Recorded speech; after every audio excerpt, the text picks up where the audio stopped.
ॐ अज्ञानतिमिरान्धस्य ज्ञानञ्जनाशलाकया चक्षुर्मिलितं येन तस्मै श्रीगुरुवे नमः। श्रीचैतन्यमनोभीष्टं स्थापितं येन भूतले स्वयं रूपा कदा मायं ददाति स्वपदान्तिकम्। वन्देऽहं श्रीगुरुं श्रीयुतापदकमलं श्रीगुरुं वैष्णवांश्च श्रीरूपं साग्रजातं सहगना रघुनाथान्वितं तं सजीवं साद्वैतं सावधूतं परिजनासादितं कृष्णचैतन्यदेवं श्रीराधा कृष्णपादान् सहगना ललिता श्रीविशाखांश्च हे कृष्णा करुणा सिन्धु दीनबन्धु जगत्पते गोपेश गोपिकान्ता राधाकान्ता नमोऽस्तु ते। तप्तकाञ्चन गौराङ्गी राधे वृन्दावनेश्वरी वृषभानु सुते देवी प्रणमामि। वाञ्छकल्पतरुभ्यश्च कृपा सिन्धुभैव च पतितानां पावनेभ्यो वैष्णवेभ्यो श्रीकृष्ण चैतन्य प्रभु नित्यानन्द श्री अद्वैत गदाधर श्रीवासादि वृन्द। हरे Krishna Krishna Krishna Hare Hare Hare Ram Ram Ram Hare Hare. Hare Krishna Mataji, thank you so much for joining in today. You have sacrificed your holiday just to be with us, and we are really grateful. We don't take that for granted, Mataji. Thank you very much. Yes. You're welcome, and please accept our danvats and humble obeisances from everybody who have joined the group and are about to join or will be seeing this later on. So I hand over to you, Mataji. Hare Krishna. Hare Krishna, Hare Krishna. Thank you very much for giving me this opportunity. I'm always grateful. So I thought since on Friday, next Friday is Lord Chaitanya Mahaprabhu's appearance day, and since we're speaking on Govardhan Hill, so I tried to combine the two. So I tried to set up a presentation for Lord Chaitanya in Vrindavan and specifically Govardhan Hill with some introduction, just some little introduction to Lord Chaitanya Mahaprabhu. So, Jai Jai Shri Chaitanya, Jaya Nityananda, Jaya Dvaita Chandra, Jaya Gaura Bhakta Vrinda. Jai Jai Shri Chaitanya, Jaya Nityananda, Jaya Dvaita Chandra, Jaya Gaura Bhakta Vrinda. Jai Jai Shri Chaitanya, Jaya Nityananda, Jaya Dvaita Chandra, Jaya Gaura Bhakta Vrinda. Hare Krishna. So as we know that the Supreme Personality of Godhead appears in so many unlimited forms with unlimited rasa and bhav, different moods, different incarnations for different purposes. So in terms of bhav, in terms of mood, we can categorize it in three main moods.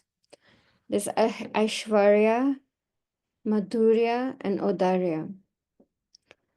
So in Vaikuntha, as Lord Narayan, the Lord experiences Aishwarya Bhav. Aishwarya is the Lord's pastimes of opulence, where he's worshipped in awe and reverence. And the main bhav, the relationship with the Lord and his servants is servitorship. And it's more in awe and reverence. Then Krishna in Vrindavan exhibits the Madhurya ras, sweetness. Madhur means sweet, where he forgets his God and all his family and friends and the gopis all forget that he's the Lord, and he just enjoys that mood so much. And then Lord Chaitanya Mahaprabhu in Navadvip, he exhibits Odarya. Now, Adarya means very important for us to understand this mood, this bhav, means magnanimity, generosity, and overflowing mercy. So it's just mercy. It's huge, magnanimous mercy, undeserved mercy. Lord Chaitanya doesn't see whether you deserve it or not, this, that, nothing. He's just giving it out. It's up to us to take it. So that is Odarya Ras. So after Krishna spoke the Bhagavad Gita, then in time the teachings became blurry and misinterpreted. There's a lot of information on this, especially in the book The Seventh Goswami about Bhaktivinoda Thakur and the challenges he had to face to just bring people back to real bhakti and not sahaja bhakti. So then the Lord appears again, this time as a devotee, the living Bhagavat, to exemplify how to follow the instructions properly. He also comes to establish the Yuga Dharma, the Sankirtan Yagya, congregational chanting of the holy names of the Lord, and to rediscover the lost holy places in Vrindavan.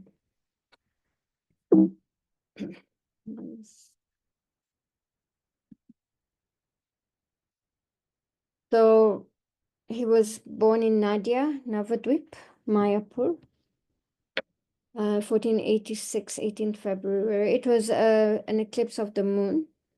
So as we know, according to, the Vedic culture, eclipses are considered inauspicious.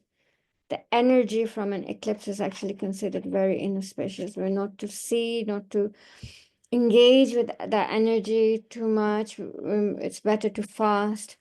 So at that time in the evening, at 7 o'clock, when the eclipse was actually happening, a lot of the devotees were taking their bath in the Ganges, because Ganges is all auspicious, counteracts all the negative energy.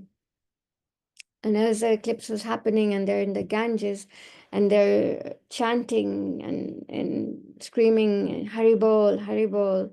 And at that point, Nimai was born under this neem tree. So this is obviously an offshoot. They say it's an offshoot of the original tree. And this is Yogapit. So these are the deities, Mother Sachi, and the father and little Nimai, and that's the tree under which Nimai was born. His father was Jagannath Mishra.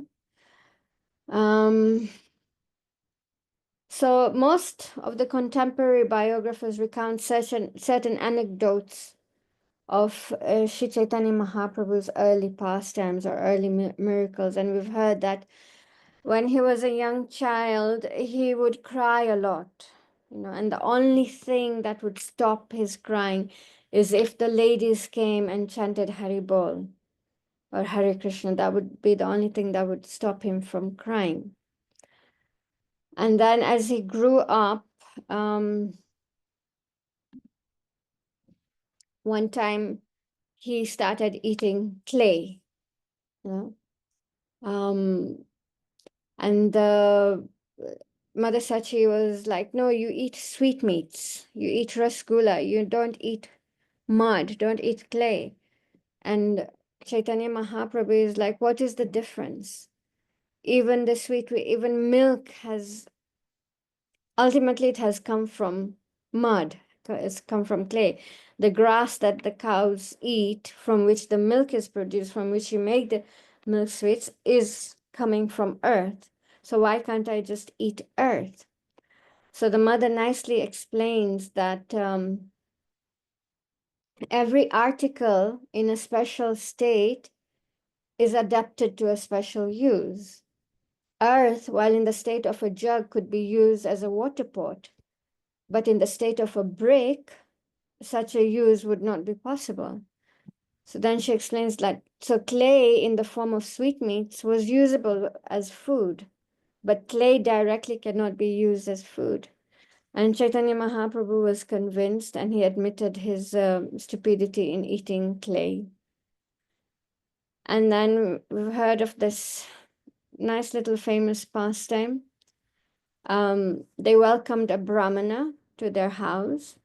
And those days, Brahmanas was super, super, super strict. So although this was a household family of Brahmanas, Mother Sachi and Jagannath Mishra, they were Brahminical. Still, the Brahman opted to cook his own bhoga and offer it to his lord.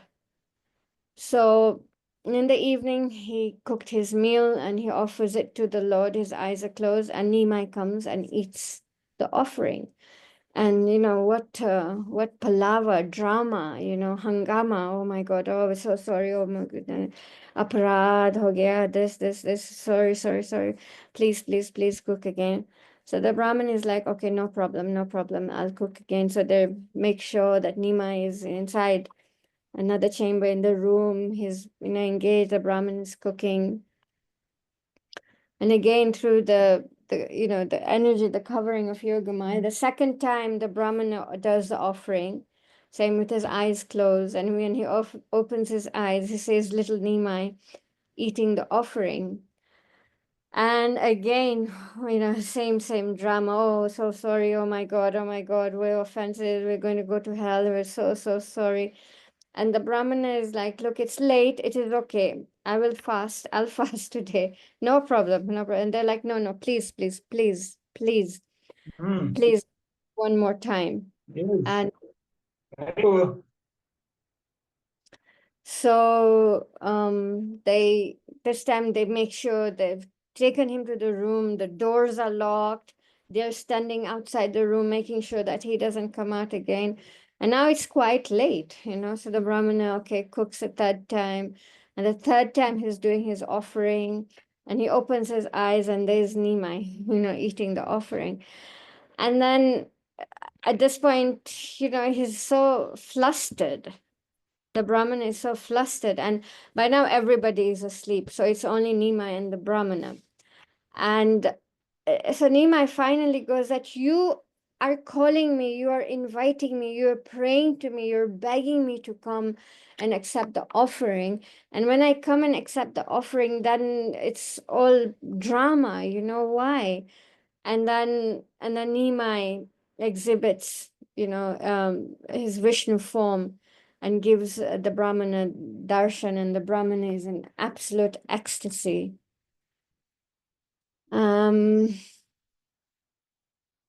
So then when Nimai was about 8 years old, he was admitted to the school of Gangadas Pandit. And in 2 years, by the time he was 10 years, he became very, very, very well read in Sanskrit. And mostly it was self-study. And to think that Sanskrit actually takes about 14, 15 years to learn. In 2 years, Nimai had learned self-study. So by the 10th year, he was already a passable scholar in grammar, rhetoric, smriti, and nyaya, logic, by the time he was 10 years old. So around about this time, also his brother left and took sannyas, which of course was a big thing for the family. And unfortunately, soon after that, his father left his body. Jagannath Mishra left his body. Then when he was about 14 to 15 years, he was married to Lakshmi Devi. And by then, he was considered the best scholar in Nadia, renowned seat of Nyaya philosophy and Sanskrit learning. So by now he's a renowned scholar. And he was starting to preach Vaishnavism at intervals. Then around this time, Lakshmipriya left her body due to a snake bite, and at the request of Mother Sachi, he remarried to Vishnupriya.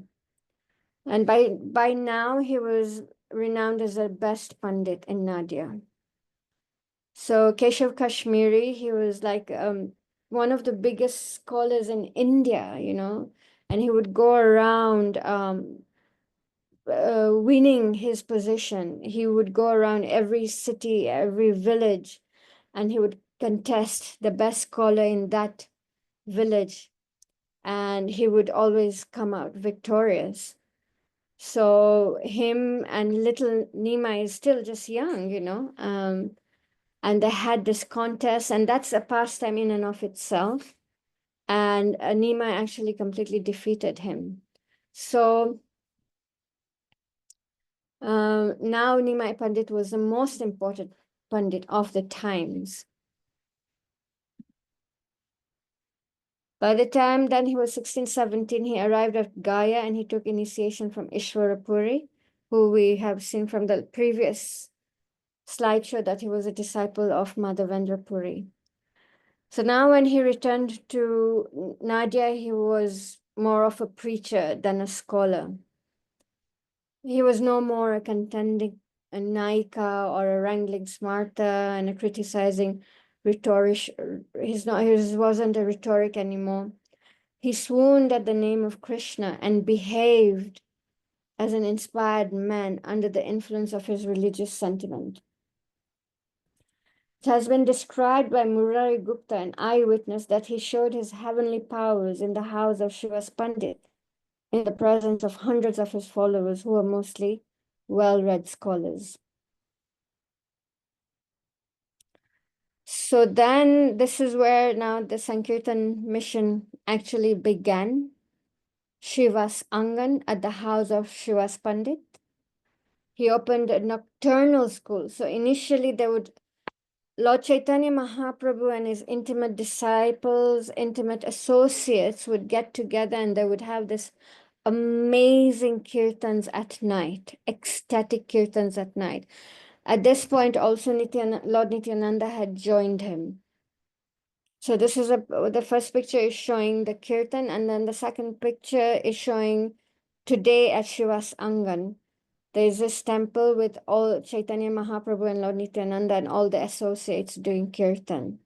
Very, very close to our Mayapur temple.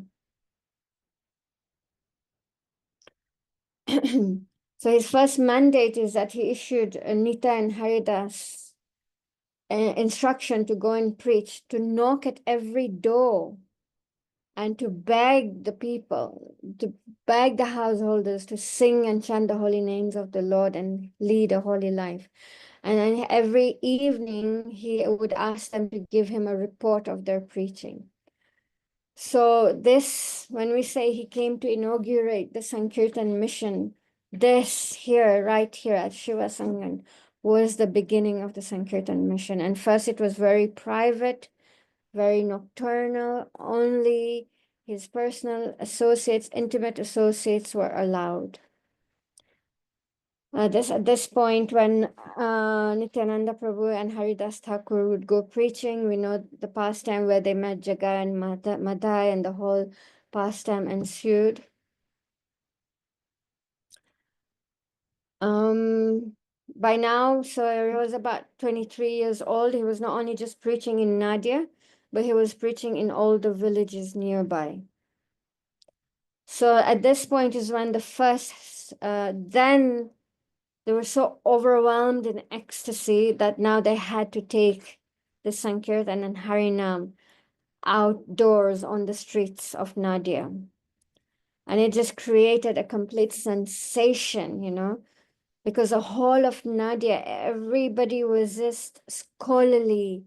Everybody was a pandit. There was hardly any bhakti. It was just jnana and dry philosophy. And then here is Chaitanya Mahaprabhu just uplifting the whole village with this Sankirtan. Nobody knew this is not, This had never happened before in the history of existence. This had never happened before. So, and it created all different feelings and emotions. The devotees were very pleased, but there was also a lot of envy from the smarta brahmanas who are all about ritualistic, karma kanda. The karma kandi brahmins were very envious, and they went and they complained to Chand Kazi, the ruler of Nadia at that time. And they say, this is not Hindu, actually. He's just a madman. This is not in the scripture. This is not in our Vedas. So then Chankazi broke a murdanga at Shiva's Pandit's house, and he declared, it was a declaration, no more kirtan. So when Lord Chaitanya heard about this, he ordered the people that night to all gather together at night with these fire lamps. And they marched outside the Kazi's house. And then Lord Chaitanya Mahaprabhu and Kazi, Chand Kazi had a long conversation. And Chaitanya Mahaprabhu actually touched his body and transformed Chand Kazi. Chand Kazi then approved and in fact joined the Sankirtan party. And then he declared that nobody should ever and will ever stop, the congregational chanting of the holy names of the Lord. And just from that incident, hundreds of people converted and joined Chaitanya Mahaprabhu.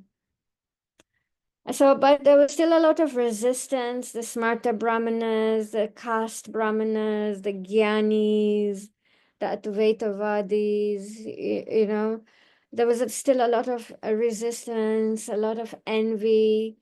And at that point, Mahaprabhu realized that there's feelings of sectarianism and this party, that party. It was like two greatest enemies of progress of the Sankirtan movement. And he realized for him to continue and to be progressive and to be successful, he was going to have to leave Nadia and take sannyas. So at that point, at the age of 24, he took sannyas from Keshav Bharati. So as soon as he took sannyas, Chaitanya Mahaprabhu wanted to travel. He straight away wanted to travel to Vrindavan. And he tried. He tried 2 attempts. They failed. Lord Nityananda and the devotees kind of like misdirected him. And, they just took him along the Ganges, and if they were just young boys, they would pre-inform the young boys, like if Chaitanya Mahaprabhu were to ask them the road to Vrindavan, just to tell him just to go ahead. And they did this because thousands and thousands of people were following Chaitanya Mahaprabhu wherever he was going, wherever he was just gatherings, he was attracting too much attention. And they were like, this is not how you go to Vrindavan. You go to Vrindavan in a very solitary, solo kind of like mood, So twice they deflected him, misdirected him. And then the third time he was very serious. And his intimate associates finally came to terms with that they were going to have to separate from Mahaprabhu from some time, and they let him go. And he traveled with one Balabhadra Bhattacharya, one brahmachari there. So, he would look after Chaitanya Mahaprabhu, because half of the time Lord Chaitanya Mahaprabhu didn't know whether he was going or coming. He's just in complete ecstasy. And this was a very difficult journey to do. They say it took about 3 months. 3 months and something like 58 villages, And because of the Mughal empire, they had introduced taxes, a lot of taxes, especially to pilgrims, because they knew Hindus do a lot of pilgrimage, and it's a very lucrative way of making money. So there were lots of taxis wherever they stopped, So they sent this brahmachari with him to look after him, to feed him, just to handle, the taxes part, the money part of it. So Lord Chaitanya then arrives. So so this is where Lord Chaitanya walked through the whole Jarikanda forest where I was just hearing today from Indrajumna Swami, it was such a dangerous forest. Actually, he was saying that it wasn't, no human had actually walked through that forest. The wild animals had never smelt a human being. So it was a very, very dangerous forest. But we've heard from the past time how he even turned these wild animals into loving animals and who were like chanting and dancing with him. So he finally gets to Vrindavan in 1515 during Kartik Purnima. He arrives there with Balabhadra. And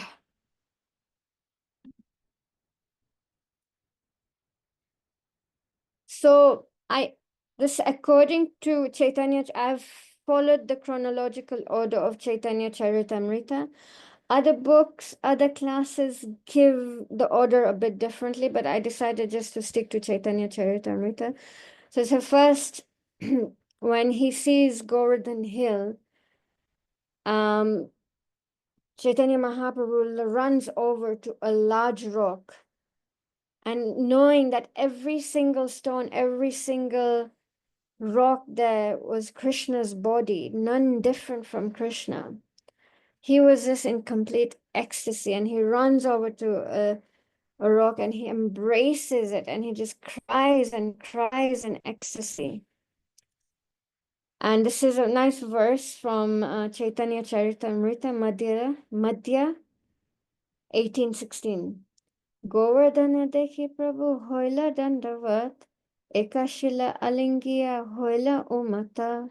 When the Lord saw Govardhan Hill, he immediately offered obeisances, falling down on the ground like a rod. He embraced one piece of rock from Govardhan Hill and became mad.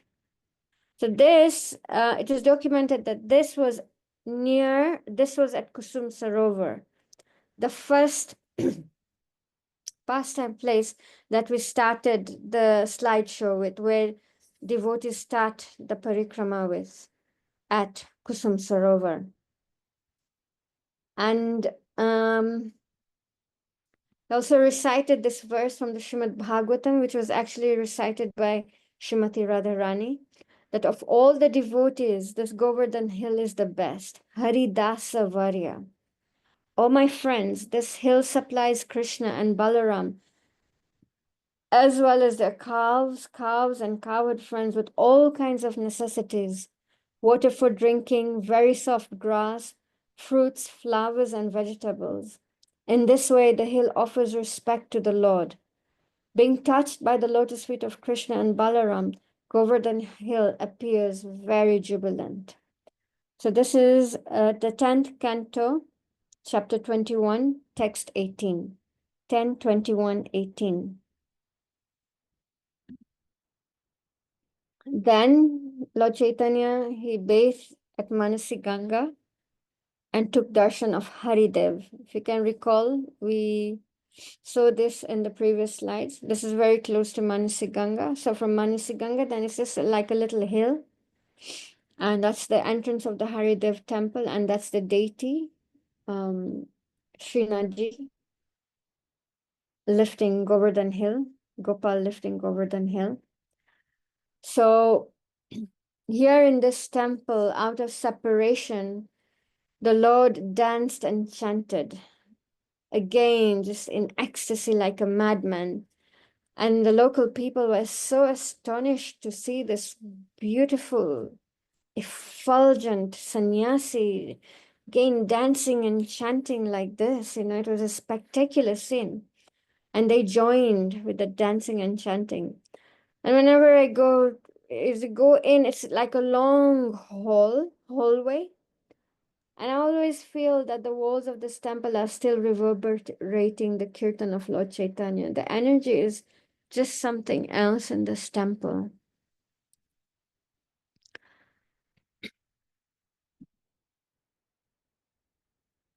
Now, this is so important. as well as all the other places. But if it wasn't for Chaitanya Mahaprabhu, we would not have had access to Radhakund and Shamkund. So now he's on parikrama and around Govardhan Hill, and he arrives at a small village known as Aristagram. In Gujarati, we say Gam, so village, Aristagram. And he inquires from the local people, where is Radhakund and Shamkund? Now, the village is known as Aristagram because that's the place where the demon Arista Sura was killed by Krishna. And because he was in the form of a cow or a bull, I think it was a bull or cow, I'm not sure. That's when the gopis were like, we're not going to associate with you. You can't touch us. We won't touch you until you go and take a bath in all the holy rivers because you've killed a cow. And then Radhakund and Shamkund manifest. So knowing that this was where the demon had been killed, so he inquired from the local villagers, where is Radhakund and Shamkund? And lo and behold, nobody knew. Nobody knew. They had forgotten. They had forgotten. Kind of like there was another name. There was Gauri and Kari. Gauri means Radharani and Kari means Krishna. But they were just little, they were just like being used as paddy fields. You know, when you grow rice, you need a lot of water. So they were just being used as fields to grow water because there was water there. So Chaitanya Mahaprabhu, he sat down in deep meditation underneath a beautiful tamal tree. As he sat there in deep meditation, his glance fell over across on the two paddy fields. And the Lord could understand that these two paddy fields were none other than Radhakund and Shamkund. So this place still exists. It's called Chaitanya Mahaprabhu Baitak, you know, where he sat down, Baitak. And if you see behind this red kind of like grill where they've grown tulsi, behind it, it's a structure. So inside there is the place where he sat down, and that's the little altar. There's a picture of Lord Chaitanya and there's a Govardhan Shila. So this is how he actually discovered Radhakund and Shamkund. Nobody knew. It was all forgotten about. The names had changed. It was being used as farmland, paddy fields for rice.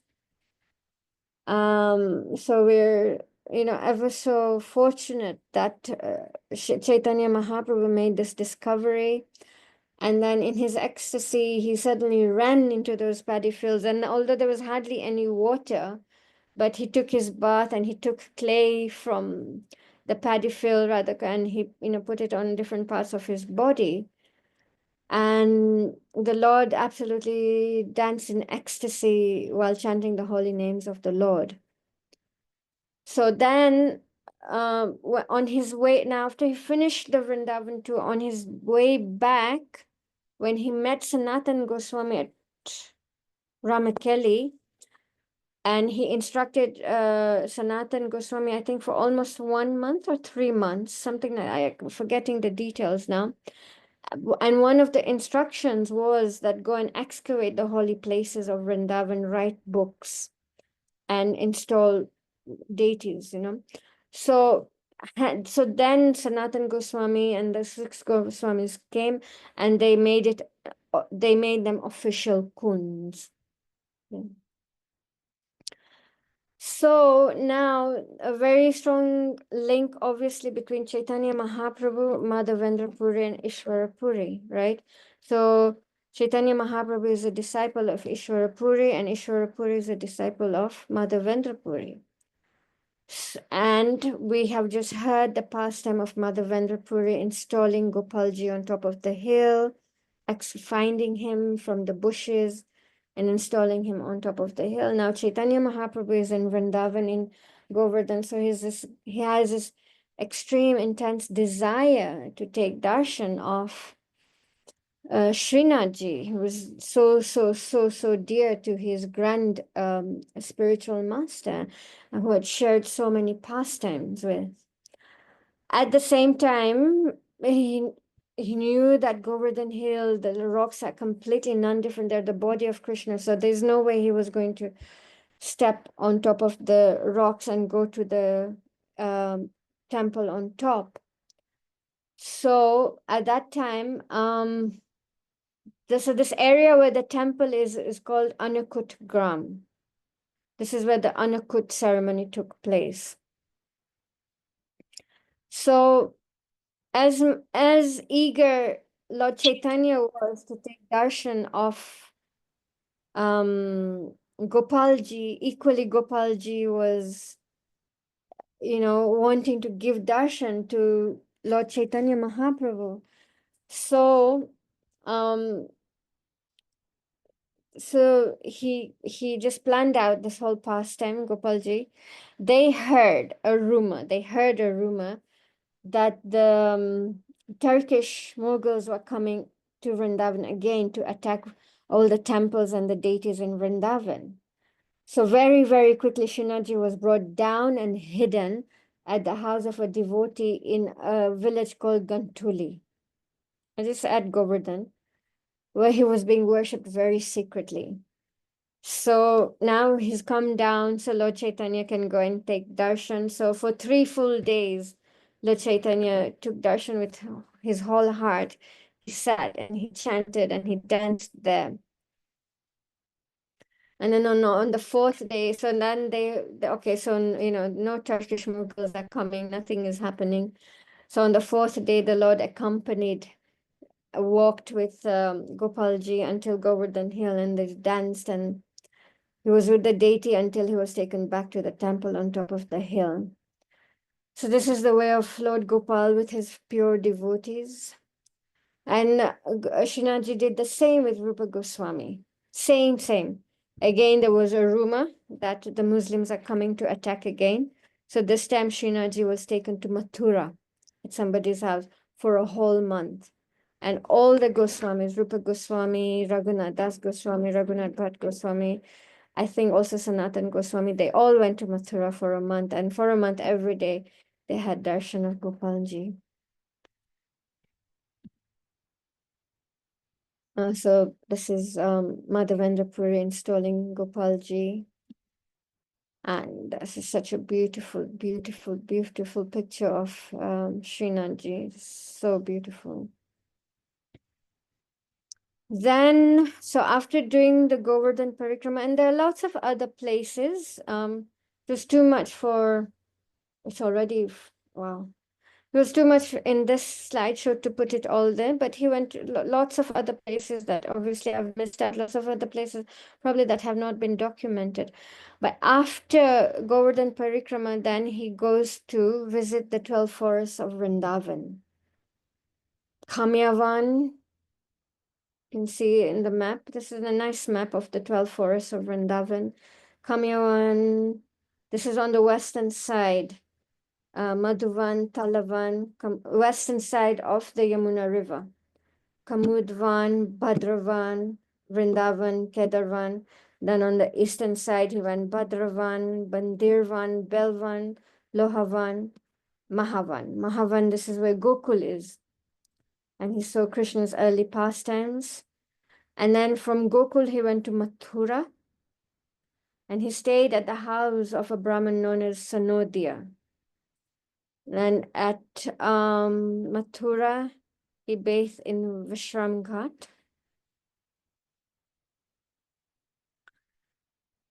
And then again, in relation to Govardhan. So now I don't know whether this was before he traveled to Vrindavan or after. It's not, in my little research over the past couple of days, I didn't find the chronological order. But there was a devotee known as Sankarananda Saraswati. He returned from Vrindavan to Puri, and he gifted Lord Chaitanya Mahaprabhu this Shila and the Gunjamala. This Gunjamala is very special. It represents Srimati Radharani. So especially wherever you see Giriraj Shilas are being worshipped, or Shilas, they always offer a Gunjamala. Krishna is, he really, really likes it. So this Gunjamala and this Shila was given to Lord Chaitanya Mahaprabhu by Sankarananda Saraswati. And it is said that while chanting, Chaitanya Mahaprabhu would hold the Shila and he would wear the Gunja as a garland. And he would sometimes put the Shila on his heart, sometimes to his eyes, and sometimes to his head. And sometimes he would smell it. And it's saying for 3 years, constantly, the Shila would be wet from tears from Chaitanya Mahaprabhu's eyes, tears of love. And then, so Chaitanya Mahaprabhu was so satisfied by the behavior and the devotion of Raghunath Das Goswami that the Lord gifted him both the Shila and the Gunja beads. And he taught him how to worship the Govardhan Shila, very simple worship, just to offer pure scented water and tulsi leaves. And he specified 12 tulsi leaves with a little manjari and two or four leaves on the sides. And then when he saw his devotion, then he arranged with Swarup Damodar, who was his secretary, to arrange for some sweets to be offered to Giriraj every day, because Radhagunath Das Goswami was just a mendicant. So Swarup Damodar would arrange for sweets to be taken to Raghunath Das Goswami so that he would offer them every day.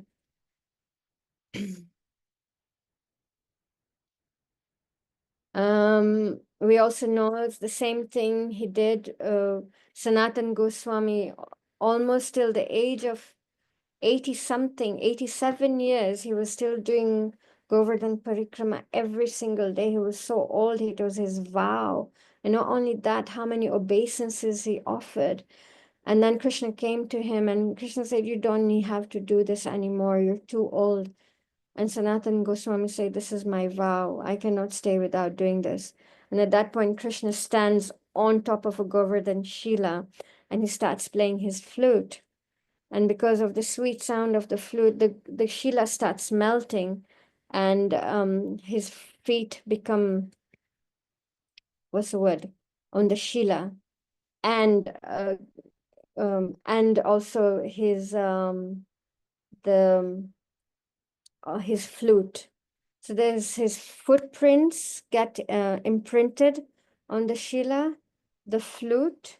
Oh, and a cow in ecstasy, goes close to Krishna and steps on the Shila. So the hoof print of a cow. And that Shila is still being worshipped in Vrindavan at the Radha Damodar temple. They're very, very, you just have to ask them and they open the Shila and you can have darshan of the Shila.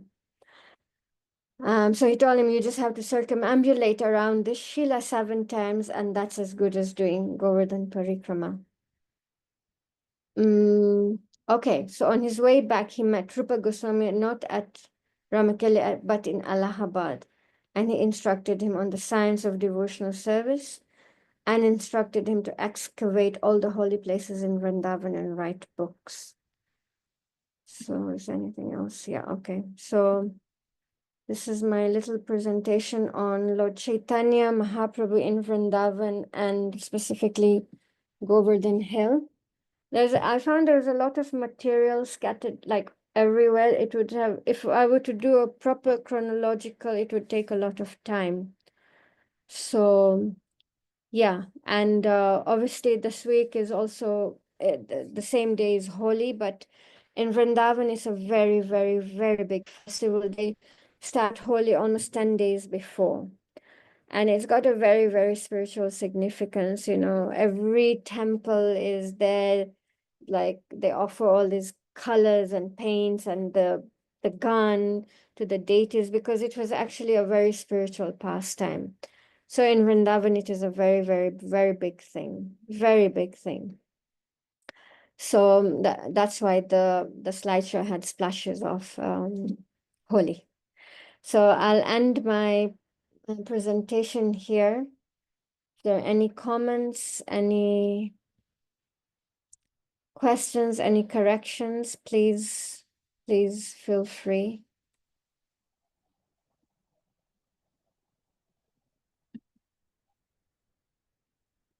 Hare Krishna Mataji, such a Thank you. lovely presentation. Thank you so much for this Thank you. presentation. Mataji, just a question. Why do we have, when they worship the Shila, why do they have to give in offering the manjari and the tulsi with 4 leaves? Is there a significance? Or? Normally, that is the way Tulsi is offered. Krishna, that's how Krishna likes it. It's a little, the manjari and the 2 or 4 leaves on the side. Now, circumstantially, if you don't have manjaris, then you can offer leaves. If you don't have leaves, then you can offer dry leaves. If you don't have dry leaves, then you can just offer a little stalk of them. But the actual offering of the tulsi is always with the manjari and with the leaves on the side. And the Gunjamala is because it represents Srimati Radharani. So manjari, I mean, I thought manjari would, we have to remove the manjari from the tulsi because if you leave the manjari on the tulsi, then tulsi will feel itchy.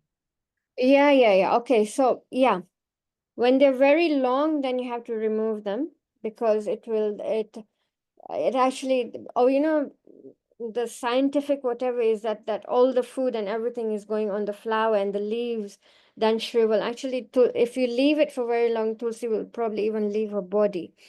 But so the big ones you can pluck away, but the small manjars, which is literally maybe an inch, and Yeah, they're yeah, still soft. yeah, They yeah. have Kuppad, we call it kuppad. Yeah, yeah. yeah, that is like when That we is offer. offered. Yes. Okay, Yeah. thank you, thank you. I learned so many things today, and this is one of them. So thank you for sharing that, Mataji. Um, Any other questions or comments for today's session as we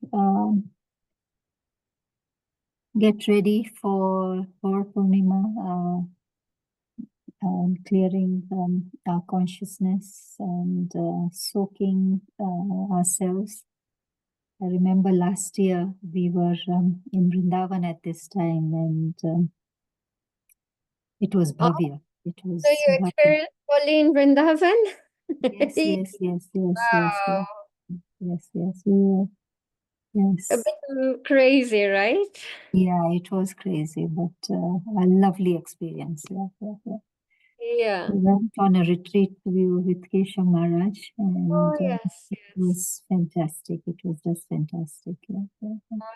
Wow, amazing, yeah. So I just actually I forgot to just conclude that this understanding, this mood, this bhav or darya is so important. This concept of sharing and giving mercy, compassion, i.e., giving out this Krishna consciousness. This is our mood coming from Chaitanya Mahaprabhu. This mood of Odarya Lila is very important because this is and particularly ISKCON's mood and mission. We take mercy and then we distribute mercy. This is our sole purpose. Srila Prabhupada and ISKCON, Gaudiya particularly ISKCON, we do not go emphasizing so much on Rasa Lila or Rasika, what is your form in the spiritual world. No, no, no, no, no, no, no, no, no. Our mission is you take mercy, you distribute mercy, and everything else will be taken care of. And because specifically this compassion, this ability to share is only available, if you think about it, on this earthly planet. Once we go back to Godhead, we're not sharing. There we are in that rasa, we're in that bhav, we are in our eternal form that we're doing there for eternity and eternity and eternity. But here, while we can, We just need to focus on on Lord Chaitanya's mood, the mood of the six Swamis of Vrindavan, Bhaktivinoda Thakur, Saraswati, Srila Prabhupada, our present Guru Maharajas, and just follow in this mood. It is so important. It is so important because it is so easy today to just get distracted with different speakers, different institutions, different maths, emphasizing in different areas. They're not wrong, or we're not right, we're not supreme, they're not inferior, we're not, no, it's just you have to understand the mood and mission. That is important. That is important. So this magnanimity, this compassion, this sharing, this is our mood and mission of Srila Prabhupada, of Chaitanya Mahaprabhu, and that's what we follow. So yeah, as Chaitanya, as Gopurnima is approaching, maybe it is just we have some days to just reflect on this quite deeply. So yeah, I've just forgotten to share that point. Thank you. Point taken. You accept mercy and distribute. Don't keep it with you. Thank you so much. Are there any other questions or comments from the group? There are no questions from the group. Can I request Doreen Mataji, are you able to close the session for today? Our time is almost exhausted. Hare Krishna. Thank you Hare for the Krishna. opportunity. Thank you so much, Grace Amide, for the class. Thank you. Although I joined late, but I really have learned a lot as we go into the Kauri Burinam on Friday. This Friday, you've given us a setting and a mood in which we shall get into. Thank you so much for the all assembled devotees who have dedicated their time to join the class. Thank you. Let's us all chant chant. one more mantra in clarification for Ashwariya Lila Mataji. today's mentor. Hare Krishna, Hare Krishna, Krishna, Krishna, Krishna Hare Hare, Hare Rama, Hare Rama, Rama Rama, Hare Hare. Vanchakalpatarubhyascha kripa sindhubhaiva cha patitanam pavanebhyo Vaishnavesha. Yeah. Prabhupada ki jai. Thank you so much. Have a wonderful Gopurnima. So next Friday, I'm assuming obviously there won't be a class, right? No, we'll all be at the temple with the Gopurnima. Wonderful. Yeah. Have a wonderful Gopurnima, everybody. Thank you. Thank you very much, Grace. Ashwariya Lila Mataji ki jai. Thank you so much. And Mataji, you also have a wonderful Gopurnima. Thank you very much. Thank Thank you. Hare Hare Krishna. Hare Krishna. Hare Krishna.